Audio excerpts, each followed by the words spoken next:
China has become a force to be reckoned with because of its digitally engaged population.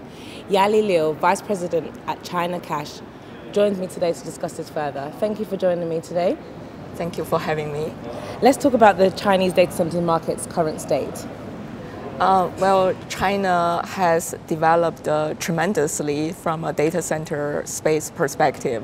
A number of hyperscale data center has been built in China, but I would say one particular area that we need to pay attention to is really the carrier neutral perspective. It's very important to have a carrier neutral data center in China because the carrier-owned data center, like a China Telecom-owned data center, potentially that would be a data center. You can only use this one particular carrier. So that's a unique situation in China. And the other perspective is that when it's a carrier-owned data center, they do not necessarily have cross-connect services. So it makes it very important for anyone who is looking into selecting a data center, then to make sure it's a carrier neutral. And how is ChinaCache focusing on carrier neutral? Yeah, we have our own data center in Beijing in the Tianzhu Free Trade Zone, and that's one particular area that we have really put a focus on.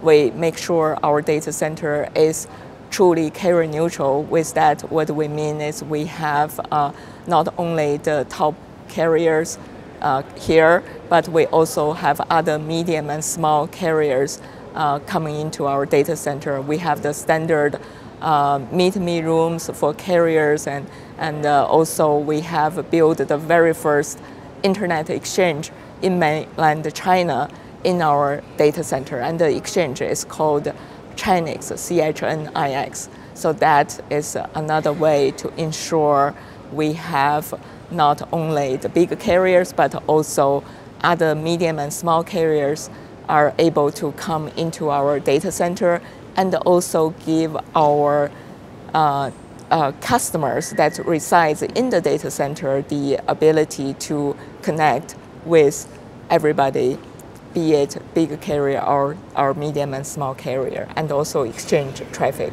locally. And what are some of the trends that you've witnessed being in the data center industry? Well, I see that from a number of perspectives. One is the size of the data center. So it used to be, I guess, 10 megawatt, but now it's 100 megawatt. Like our data center is 107 megawatt, but now we see other data center being built like a 300 megawatt or 600 megawatt, expected capacity. So it's definitely the trend is showing hyperscale data centers are being built in mainland China. And how is the China market planning to expand further?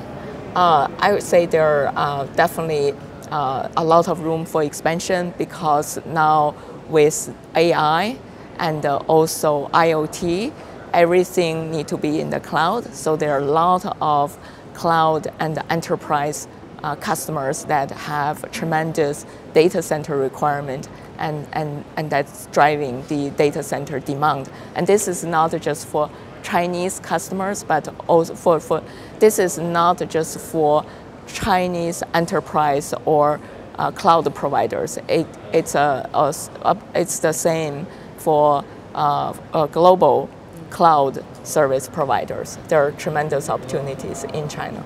And with ChinaCache, where are they planning to expand to next?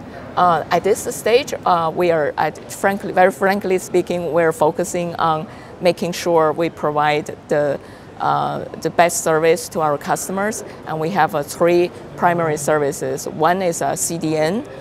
Basically, we serve all the global customers with content delivery needs to serve their content delivery needs in mainland China. So that's our number one business.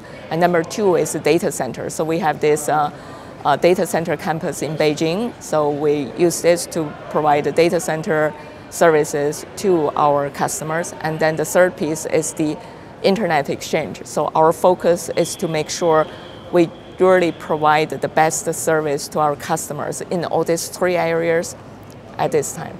So what was the rationale behind the internet exchange? Talk me through the process of before you had the internet exchange and now that you have it. Sure. Yeah. Basically, I lived overseas for 20 some years. Before I joined ChinaCache, I was with Verizon, which is one of the leading telecom company in the U.S., and where I was responsible for global network planning and engineering. Throughout my career at Verizon, I've seen I had the opportunity to work with partners around the globe, and everywhere I see their exchanges being developed. Actually, internet exchange has been available in the U.S. and in Europe for like 20 years. But then when I joined the ChinaCache 5 years ago, I noticed there was no internet exchange in China at all. So I took the initiative to work within the company to get a buyout within the company to build the very first exchange in mainland China. So we were able to make this happen by working with not only getting the buyout within the company, but also work with the regulators. That's the Ministry of Industry and Information Technologies.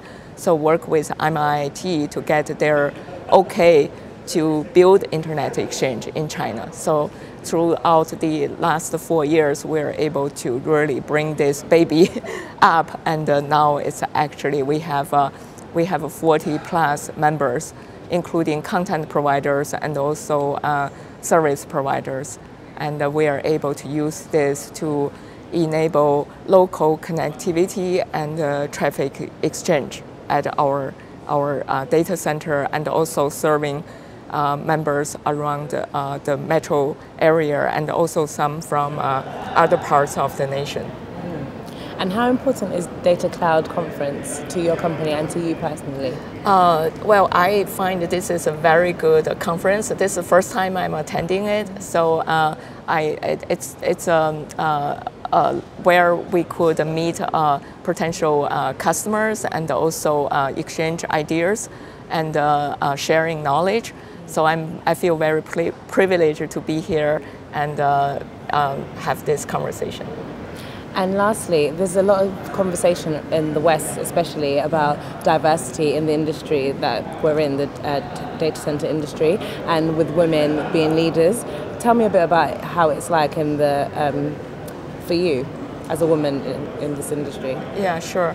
Actually, if we're talking about women in technology, actually, when I was in the U.S., it was great. You know, a company is very focused on women in technology, and actually, I won a national award in 2005 for a woman in technology. And then, but in China, actually, I find out it's actually also very focused on having women in technology as well. So I see many of my colleagues, and then also in the ministry, in the MIT, even in the research arm, many of the leading engineers or leaders are actually women. So it's actually women are in a leadership role in many cases. That's great to hear. Yeah. And where do you see the future of the data center industry? I mean, it has a great potential. If we're talking, just focusing on China, China has 1.4 billion people and a lot of demand, and there will be great opportunities for data center providers to build new data centers in China. Also, opportunities for enterprise to come into China to take advantage of this opportunity. Thank you so much for joining me today. Thank you. Don't forget, you can follow Data Economy on Facebook, LinkedIn, Twitter, and Instagram. And don't forget to visit us on our website, www.data-economy.com.